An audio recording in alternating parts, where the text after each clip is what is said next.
Génesis capítulo 2, versículo 9. Dice, y Jehová Dios hizo nacer de la tierra todo árbol delicioso a la vista y bueno para comer. También el árbol de la vida en medio del huerto y el árbol de la ciencia del bien y del mal. Vaya al capítulo 3, versículo 22. Y dijo Jehová Dios, he aquí el hombre es como uno de nosotros, sabiendo el bien y el mal. Ahora pues, que no alargue su mano y tome también del árbol de la vida y coma y viva para siempre. Señor, te damos gracias esta mañana por el mensaje de tu palabra, Dios. Que sea ella hablando a nuestros corazones y acercándonos más a Jesús. Padre, que sea refrigerio, como oraba el hermano, y medicina a cualquier enfermedad emocional, cualquier enfermedad del alma, y por qué no a nuestros huesos y nuestra carne, como oraba el salmista. Gracias, Señor, por esta mañana que mis hermanos han llegado hasta aquí. Bendícelos, guárdalos y habla a sus corazones. Te lo pedimos en el nombre de Jesús. Tome asiento, mi hermano. Bienvenidos a todos. Bienvenidos a los que nos visitan esta mañana primera vez. Es un privilegio siempre y una gran responsabilidad estar delante de la iglesia hablando lo que Dios quiere decir. Por su gracia lo hacemos con temor, con reverencia, con respeto, confiando que sea la palabra, más que lo que yo pueda decir, hable a sus corazones y les guíe, y les anime, y les fortalezca, y traiga sobre sus vidas aliento. Amén. Amén. Hay un científico que se llama Guy Flick. Ese Flick es como el técnico del Barcelona, ¿no? Sé que aquí no se puede hablar de fútbol ni de política en los púlpitos, pero para que usted me entienda un poco. Y este científico, por allá en los años 60, estudiando el envejecimiento humano, descubrió algo muy importante. Y es que en los seres humanos, cada una de las células que tenemos, de los millones y hasta billones de células que tenemos, tienen un ciclo de vida entre 50 y 60 divisiones máximo, y allí no se vuelven a dividir. Ahí cumplen su ciclo. Las puntas de las cuerdas de ADN que ustedes ven en los libros de biología, cuando aprendíamos en primaria, en bachillerato, las cadenas de ADN, esas cadenas tienen unas puntas, como las puntas de sus cordones de los zapatos. Esas puntas se van deteriorando y luego ya no pueden volver a generar nuevo ADN, porque cada célula que se multiplica, la función es también traspasar el ADN que tenía esa célula a una célula nueva que se genera. Este proceso que descubre este científico, y que hay alrededor de 4 teorías acerca del envejecimiento humano, este proceso indica que llega a un punto en que no se dividen más, se deterioran y van muriendo. A esto se le llama envejecimiento. Y este científico encontró este problema, como también otros han aportado a esto, y cuando nosotros traspasamos información genética de una generación a otra, usted a sus hijos a sus nietos y en adelante, también se ha descubierto que se pasan mutaciones, el ADN se va mutando por diferentes situaciones, nutrición, alimentación, enfermedades, y por qué no, cuestiones de orden que no se pueden poner en un microscopio y observar con la ciencia. Pues esta teoría del envejecimiento nos da como a entender de que estamos programados para tener un término. Y hoy vamos a ver cómo la palabra de Dios, con la claridad que nos da el Espíritu Santo, nos expone y nos da algo esperanzador. No le estoy prometiendo la fórmula de la eterna juventud. No le estoy vendiendo una crema o algo que se aplique en su piel y se rejuvenezca. No lo puedo hacer. Y de hecho sería mentiroso. Pero sí puedo hablarle con la palabra la eterna juventud para su alma. Amén. Dice el texto que leíamos, y recuerde que estamos hablando de que el mundo necesita un Salvador. Este es el énfasis de este mes de diciembre en nuestras iglesias. El mundo necesita un Salvador. Y el pastor nos hacía una pregunta muy importante hace 8 días. El mundo necesita un Salvador, pero ¿yo necesito un Salvador? Fue una pregunta muy importante que quedó en mi mente, en mi pensamiento. Y mientras que escribía estas líneas e iba a un lado y al otro de la escritura, me hacía esa pregunta. Vamos a movernos en 4 etapas en este mensaje para que entendamos lo que la palabra de Dios nos quiere decir. Sitúese en un jardín como ningún otro, ni la monarquía allí en Madrid, ni la monarquía de ninguna de estos países ha tenido. Un jardín donde Jehová Dios hace nacer de la tierra todo árbol, Génesis 2:9, delicioso a la vista, bueno para comer. Y también pone un árbol y le llama el árbol de vida. Y lo pone en todo el centro de ese huerto. Y el árbol de la ciencia del bien y del mal también lo pone allí. Imagínense que pone al hombre, como dice el versículo 16, y le dice, y mandó Jehová Dios al hombre, diciendo, de todo árbol del huerto podrás comer, pero del árbol de la ciencia del bien y del mal no comerás, porque el día que de él comieres, ciertamente murió el hombre inmediatamente. Adán siguió viviendo.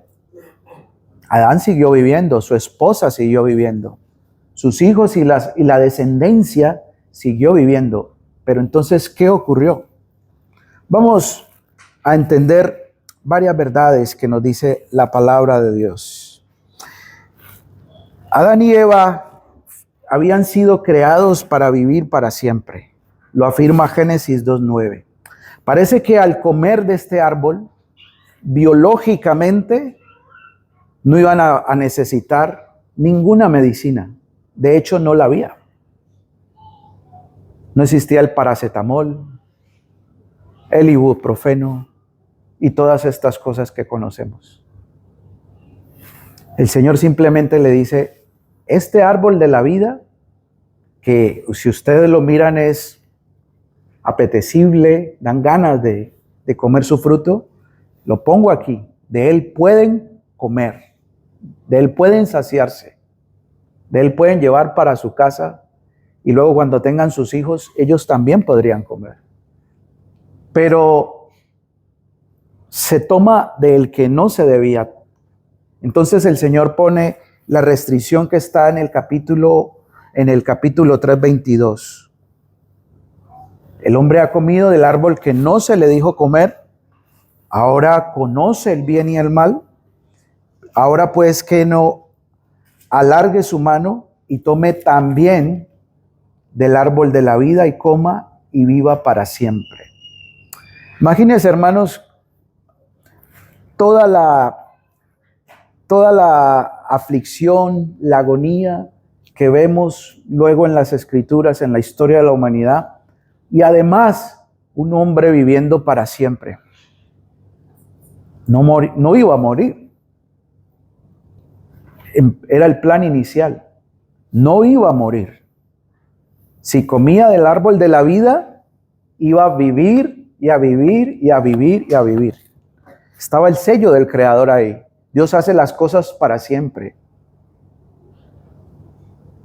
Dios no hace las cosas con fechas cortas de caducidad. Dios hace las cosas con la esencia de lo que Él es, para que perduren y perduren y perduren. ¿A cuánto nos gustan las cosas finas? Calidosas. Creo que fina no se dice aquí, ¿no? Eso se dice en mi país. Las cosas de calidad. Las cosas que duran, ¿cierto? No que usted sale con unos zapatos y en la segunda salida ya los zapatos, la suela. Así nos pasó con mi esposa una vez en Colombia, salimos y se quedó sin el tacón de un zapato y estábamos en la calle. Esos zapatos no dieron para mucho. Otra vez unos hermanos pastores nos regalaron, y estábamos de viaje, una cartera para mi esposa y nosotros feliz, mi esposa con su cartera, por aeropuertos, por estaciones de autobuses. Cuando la cartera llegó y las cuerdas que se la colgaban, se fue, tocó hacerle un nudo y no habíamos llegado, estábamos lejos de casa. Y la cartera con cosas de ella, las mujeres no andan con muchas cosas, ¿no? Pocas cosas, con regalos, con su maquillaje. Mi hermano, eso no.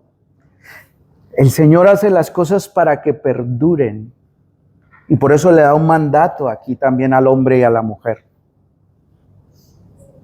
que vemos en medio de esta creación maravillosa entre Génesis 1 y 2. Pero si nosotros vemos la restricción que pone el Señor en el versículo 23, es una restricción bondadosa. Yo nunca lo había visto así, pero el Señor dice, un momento, vamos a cerrar este árbol de la vida, no sea que ellos conociendo ya el bien y el mal, vayan a tomar de él y vivan para siempre. Hubiera sido una prolongación agónica de la decadencia humana. Y vemos que, por ejemplo, a pesar de ello, Adán vivió 930 años, luego Set vivió 912 años, luego Enos vivió 905 años. Miren que estas cifras se acercan a los 1000 años. Luego Mahalaleel vivió 895 años. Jared vivió 962 años. Enoc, un poquito menos, vivió 365, no días, como este año que está terminando, sino 365 años. Luego vino Matusalén, ¿cierto? Es un dicho, ¿no? ¿Más viejo que?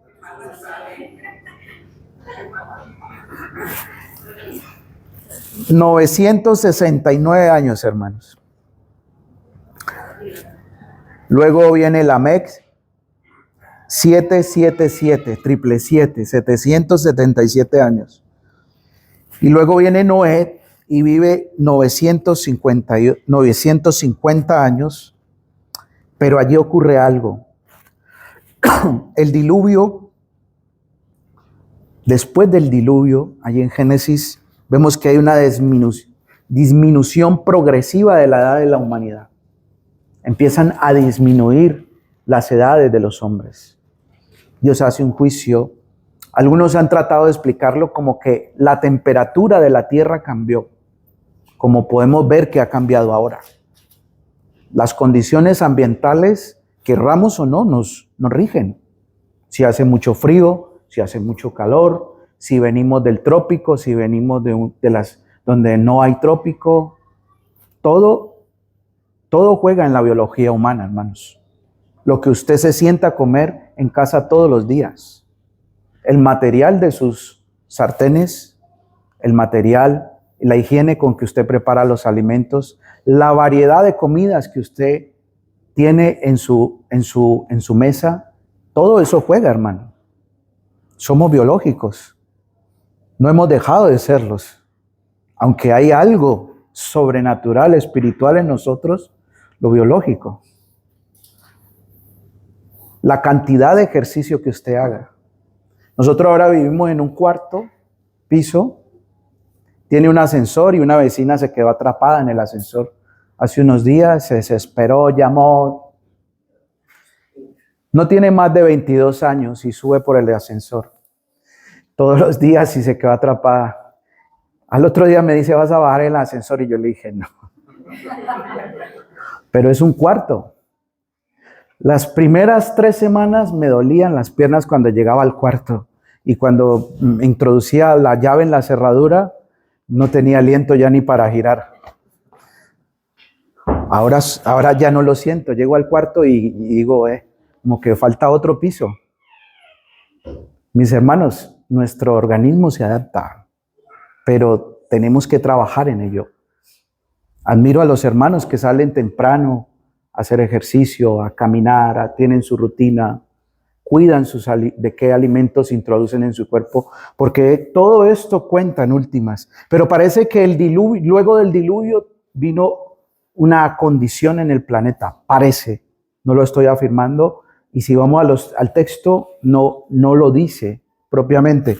Pero si ustedes luego ven allí en Génesis 12, Abraham solamente alcanzó 175 años. Y veníamos de un promedio de ¿cuánto? 900, casi 1000. Y luego aparece Moisés, 120 años. Qué diferencia, ¿no? 120 años. Matusalén, 969. Adán, 980. Mis hermanos, lo que el Señor habló allí en el 3:22 empezó a cumplirse progresivamente, se empezó a ver. Muchas veces nosotros decimos, pero el Señor, ¿por qué retrasa lo que dice en otros temas? El Señor no retrasa lo que dice, Él tiene un tiempo para ejecutar sus decretos. De la boca de Dios hay decretos, dice el Salmo 119. Y sus decretos, cuando Él los habla, y cuando Él los dice, y cuando Él le dijo al mar, hasta aquí puedes llegar y de aquí no puedes pasar. Cuando Él dijo a las aguas de arriba, hasta aquí pueden llegar, son decretos de Dios sobre su creación. Esos se cumplen, los que dice su palabra. Yo puedo decretar, como hay ahora mucho en el ambiente evangélico, lo digo con respeto, decretar, decir, yo decreto, yo hablo, hermano, hable lo que dice la palabra de Dios. Esa sí que tiene autoridad sobre todas las cosas. Esa sí que tiene la autoridad de que lo que dice se cumple. Amén. Entonces, Noé no alcanza más de 120 años. Y uno dice, ¿qué pasó? Cambiaron las cosas, venían. Dios mío, tengo 900 años para vivir. ¿Usted qué haría? Voy a durar 900 años. Mi abuelo duró 903. Mi abuelo Adán, diría Set, duró 930 años de edad. Dice Set, ¿yo por qué no voy a durar por allí? Entonces, vive Set su vida y dura 912. ¿Usted qué haría con 900 años de vida? Hombre, Mauricio, ahora hay seres humanos que han rondado 100, yo de hecho he conocido, me da que nadie quiere morirse. O sea, vamos a ver, hasta 900 quedan 700 más. Yo sí que, ¿qué harías? ¿Qué me haces eso? Vaya, buen tema. Salmos 90, acompáñenme. Y este Moisés que dura 120 años, y algunos escritores han dividido su vida en 3 partes de 40 años, que fueron las 3 etapas de Moisés. Algunos de ustedes lo conocen, lo han leído en libros de teología. Este Moisés escribe el Salmo 90.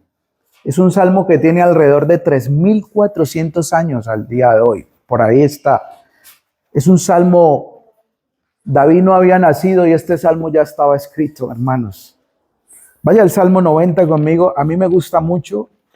Es una canción que compuso también un hermano mío en el Señor hace muchos años. Y yo la aprendí cuando estaba empezando a caminar en el Señor.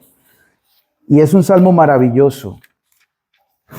Dice el versículo 4, vamos a leer del 4 al 12. Dice, porque 1000 años delante de tus ojos son como el día de ayer que pasó y como una de las vigilias de la noche. Ahí usted compara con la edad de estos hombres, usted dice, ya el Señor para él fue un día. Los arrebatas como con torrentes de agua, son como sueño, como la hierba que crece en la mañana. En la mañana florece y crece, a la tarde es cortada y se seca. Porque con tu furor somos consumidos y con tu ira somos turbados. Pusiste nuestras maldades delante de ti, nuestros yerros a la luz de tu rostro. Porque todos nuestros días declinan a causa de tu ira. Acabamos nuestros años como un pensamiento. Y mire lo que dice el 10. Los días de nuestra edad son... ¿Qué pasó con los 120 de Moisés? Y él escribió este salmo. Porque los días de nuestra edad son 70 años. Y si en lo más robustos son 80 años. Con todo, su fortaleza es molestia y trabajo, porque pronto pasan y se acabó la vida. Y este texto me gusta mucho, lea el 12. Se lo escribí al hermano que no cumplió años esta semana, pero se lo escribí, se lo compartimos. Se le adelantamos el cumpleaños con el pastor. El 12 dice, enséñanos de tal modo a contar nuestros días que traigamos al corazón 120.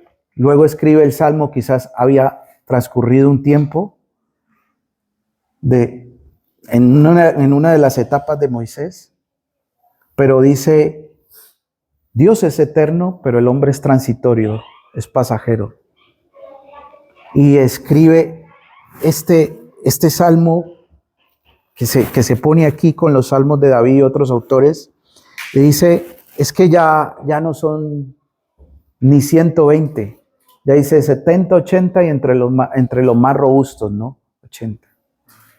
De pronto, él no alcanzó a ver, como vemos en algunas poblaciones del planeta, personas que duran, alcanzan los 100, alcanzan un poco más. 103 y por allí, mi hermano. Pero ya sabemos que por encima de Moisés no pasan, por lo menos. Empieza la vida a cortarse y empieza el Señor a decir, imagínate toda la aflicción, toda la carga, todo el peso de las realidades de la vida que vivimos y nosotros viviendo eternamente.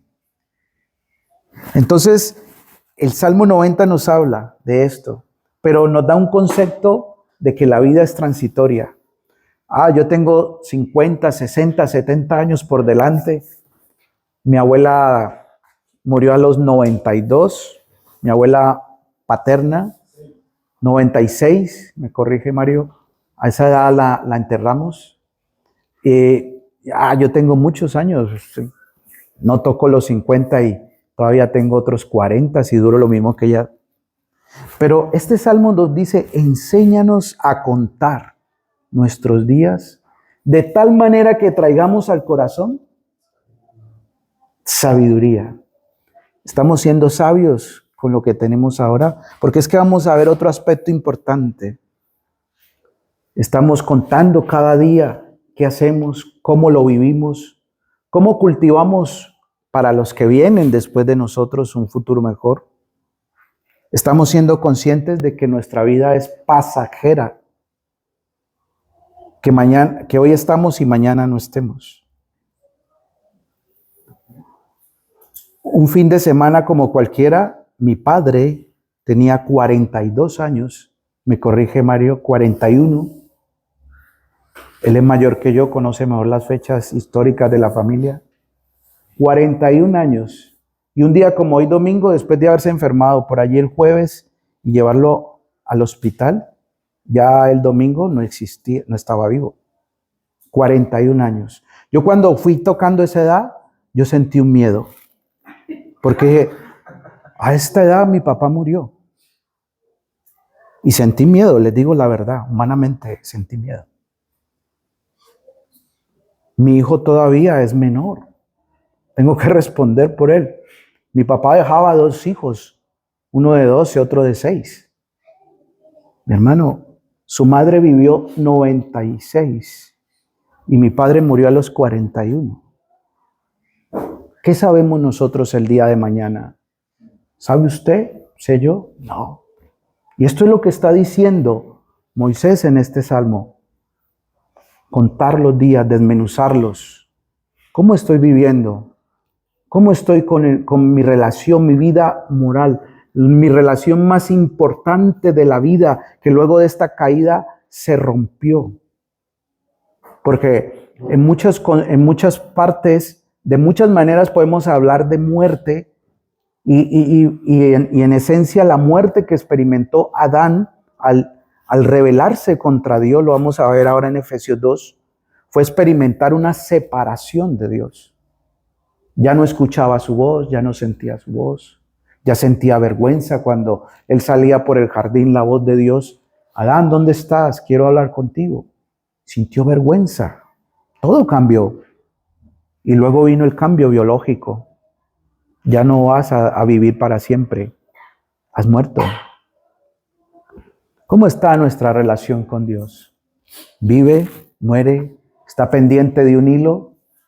Tenemos asegurado tanto el mañana económicamente, físicamente, que podemos decir, no necesito de Dios, luego lo busco. Vamos adelante, mis hermanos, porque el tiempo apremia. ¿Por qué necesita el mundo a Jesús? ¿Por qué necesito yo a Jesús?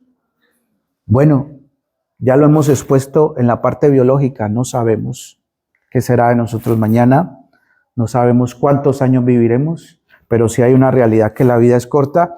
Pero esta condición de muerte que la encontramos en Efesios 2, vamos a Efesios capítulo 2, del 1 al 2, es un texto maravilloso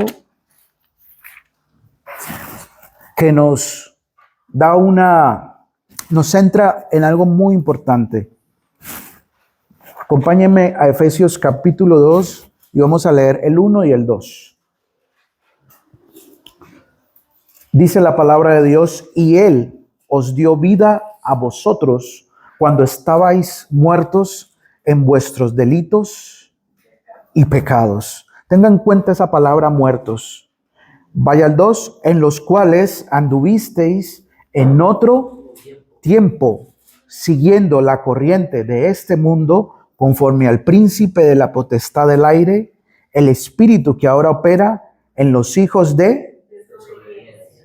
¿Qué hizo Adán al comer del árbol que no debía? ¿Qué menciona aquí Pablo a la iglesia de Éfeso? Dice que hay delitos y pecados. Y está exponiendo 2 cosas que ocurrieron en Adán. Cuando hablamos de delitos, es porque me he saltado o he cruzado una línea. La autoridad me pone una línea y dice, no puedo tomar esto. No puedo hacer ruido más de esto. No puedo andar en mi coche sin las luces. No puedo aparcar en esta línea. Pero lo que había hecho Adán era traspasar. Por eso Pablo le menciona aquí a la iglesia de Éfeso que andábamos en delitos. Se ha traspasado una línea. Pero luego dice pecados. Uno podría decir, solamente hubiera usado pecado, ya entendíamos. No. Has traspasado una línea. Has traicionado mi confianza. Has traicionado mi mandato y has desobedecido, como ustedes lo han mencionado. Y ahora hay una sanción. Te voy a cerrar primero la vida biológica. Entonces, manda en el Edén a rodear ese árbol y queda custodiado y no podían comer de él. Luego habla además de delitos, habla de pecados. Y cuando nos muestra la palabra pecado, nos habla del fracaso. Porque la palabra que está detrás de pecado en nuestro idioma es errar en el blanco, ¿no? Usted la ha estudiado algunos y quiero que la entienda. Muchas veces nosotros decimos, ¿qué es pecado? Y nosotros desobedecer a Dios. Sí. ¿Qué es pecado? Mentir. Sí. Pero cuando se usa la palabra pecado en el Nuevo Testamento tiene que ver mucho con el término de errar en el blanco. Adán, el hombre, la humanidad que él representaba hasta allí, había errado en el blanco de la fidelidad a Dios. Había traicionado la confianza del Padre al darle un mandato universal de administrar la tierra donde él lo había puesto. Había errado en el blanco. Y Pablo escribe aquí a la iglesia y dice que en otro tiempo estabais en esta condición, porque es una condición humana. Habíamos muerto, biológicamente seguimos viviendo, seguimos sintiendo, seguimos pensando. Pero la palabra nos habla de muchos tipos de muerte o de muchas condiciones que aunque sigamos viviendo 50, 70, 80 años están ahí. Nosotros podemos estar vivos en un sentido, pero muertos en otro. La palabra nos habla de que podemos estar muertos en nuestra relación con Dios, que podemos estar muertos, que podemos estar ciegos, que podemos estar esclavos, Gálatas, que podemos ser amantes de los placeres, que podemos ser hijos de ira, que podemos estar perdidos. La palabra nos ilustra diferentes condiciones en que el hombre caído se mueve o vive. Entonces nos muestra la gran necesidad y por eso dice que Él, versículo 1 de Efesios 2, y Él os dio vida a vosotros cuando estabais muertos en vuestros delitos y pecados. Pablo le escribe a una iglesia en Éfeso, una iglesia con mucho entendimiento espiritual, una iglesia con mucha enseñanza, con mucho adoctrinamiento apostólico, una iglesia fundada en oposición y en dificultad, en medio de idolatrías y todo lo que se movía allí. Pablo le escribe esta carta a ellos. Pero acompáñenme a Apocalipsis 2:7 para completar una idea importante de la dinámica de la escritura de principio a fin. Iniciamos por Génesis y vamos a ir hasta Apocalipsis. Usted puede llegar tranquilo hoy a su casa y dice, abrí la Biblia de tapa a tapa. Apocalipsis 2:7 dice, el que tiene oído, oiga lo que el Espíritu dice a las iglesias. El que venciere le daré a comer del árbol. ¿De cuál árbol habíamos hablado en Génesis 2 y 3? Al que comiere le daré a comer del árbol de la vida, el cual está en medio del paraíso. Ya no dice Edén, dice paraíso de Dios. Y acompáñeme a Apocalipsis 22:2, allí mismo en ese libro.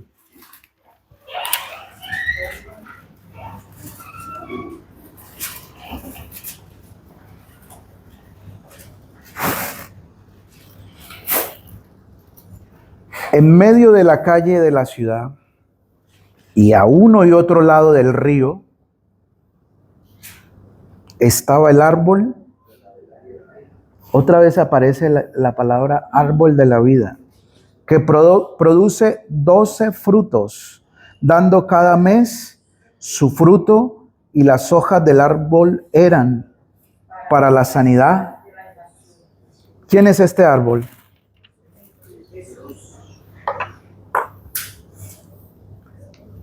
Ahora que los hermanos estaban orando por fortaleza para todos, para que el Señor nos fortaleciera, sanara nuestro corazón, trajera refrigerio, yo me estaba acordando de este texto, porque dice algo muy especial. Dice que ese árbol que se encuentra Juan en visión, aquí en Europa, en Patmos, donde él estaba escribiendo el Apocalipsis, él logra ver que ese árbol tiene 12 frutos y que los meses del año son 12. Y que para cada mes había un fruto.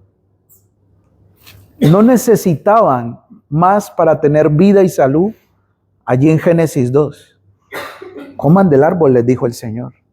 Pero luego este árbol no lo encuentran, no lo podemos encontrar en el Edén. Hay 3 ríos que cruzaban el Edén y algunos han ido a buscar dónde está el Edén ahora. No lo van a encontrar. Está aquí. Y es lo que menciona el apóstol Juan. Dice, mira, este árbol tiene 12 frutos y es el árbol de la vida, pero ya no habla de Edén. Ya dice que está en un lugar diferente, en medio de la calle de la ciudad y a uno y otro lado del río. Ya dice que el árbol cambió de lugar. Y si nosotros nos vamos aquí al 2:7, no lo pierda de vista, dice, al que venciere le daré a comer del árbol de la vida, el cual está en medio del paraíso de Edén, de Dios. Ahora, muchas veces pasamos muy rápido por la palabra al que venciere. ¿Y qué está diciendo la palabra venciere? ¿Qué puede pensar usted? Tengo que pelear, tengo que guerrear, tengo que... Pues como la Biblia se interpreta a sí mismo y hay textos que se interpretan a sí mismo, yo le invito a que vaya allí mismo al versículo 4 de Apocalipsis 2, versículo 4. Solamente suba la mirada. Y dice, pero tengo contra ti que has dejado tu primer.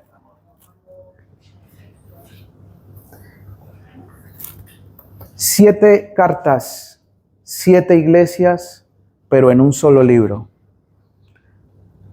Escritas para nuestra amonestación hoy y para edificar nuestra fe. No, esto era para Éfeso, sí, pero también es para ti, para mí hoy. No, esto era para Esmirna, esto era para Pérgamo, esto era para la iglesia de la Odisea. Están contenidas en un libro y están puestas en la palabra de Dios para nuestra consolación, para nuestro ánimo, para nuestra fe.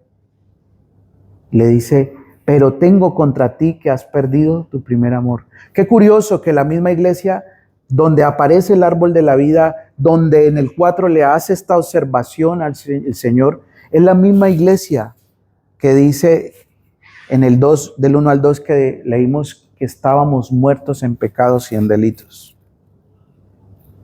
¿Qué relación bíblica? Mi hermano, toda la palabra es inspirada por Dios. Como yo les decía esta mañana en el curso, hay hipervínculos. Son referencias cruzadas. Yo le llamo hipervínculos asociándolo a la informática. ¿Por qué? Porque un texto te lleva a otro y a otro y a otro y a otro. Y cuando tú logras ver todo el panorama, todo se conecta. Te doy un árbol para la vida soy yo. Desobedece, come del árbol del conocimiento del bien y del mal. El árbol es cerrado. El hombre muere espiritualmente en su comunión con Dios. Empieza una decadencia biológica, empieza el hombre a morir. Necesita un Salvador, Génesis 3, por allí el 12 dice, la primera promesa mesiánica, cuando el Señor condena a la serpiente, y dice la primera promesa, Él te herirá en la cabeza, tú le herirás en el calcañar. Promete que ya vendría una solución en camino, aparecen años después, el hombre deteriorado, muriendo, aparece el Salvador, y ese Salvador aparece luego al final, como el árbol de la vida con 12 frutos para la sanidad de las naciones. Aquí estamos las naciones, latinas, europeas, lo que quiera. Usted puede tener quizás puede haber gente aquí de diferentes países, naciones, unos con 1, 2, 3 nacionalidades. Aquí están las naciones, 12 frutos. Cristo suficiente para cada uno de nosotros cada mes del año. Llegamos a diciembre, estamos cansados.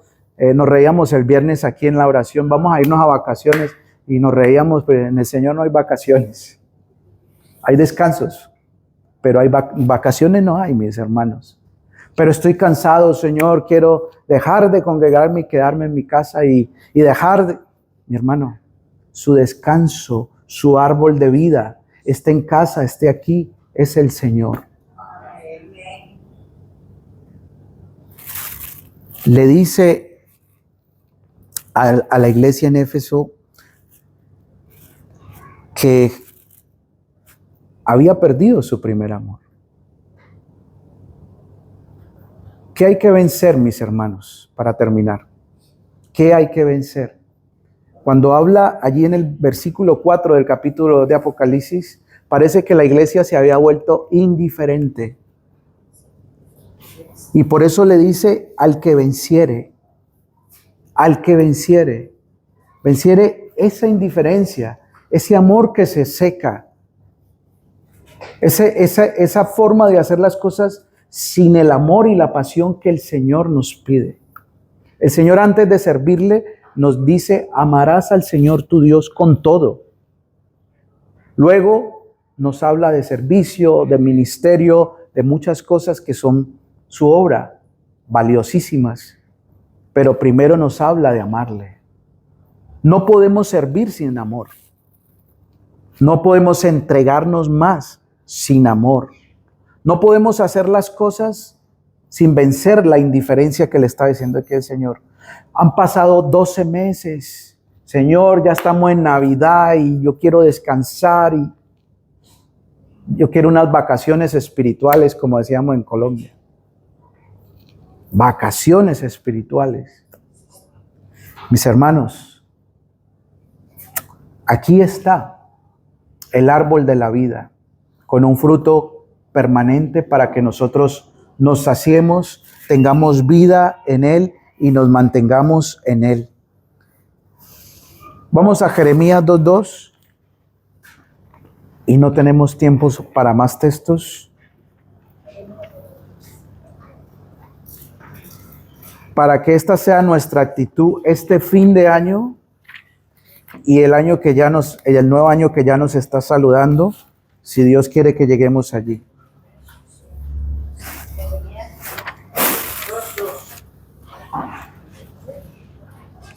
Anda y clama a los oídos de Jerusalén diciendo: así dice Jehová, me he acordado de ti, de la fidelidad de tu juventud, del amor de tu desposorio, cuando andabas en pos de mí en el desierto, en tierra no sembrada.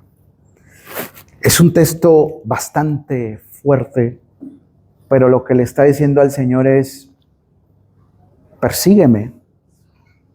El Señor ha prometido que si le buscamos, lo vamos a encontrar. Y es lo que el profeta está diciendo de esta situación aquí.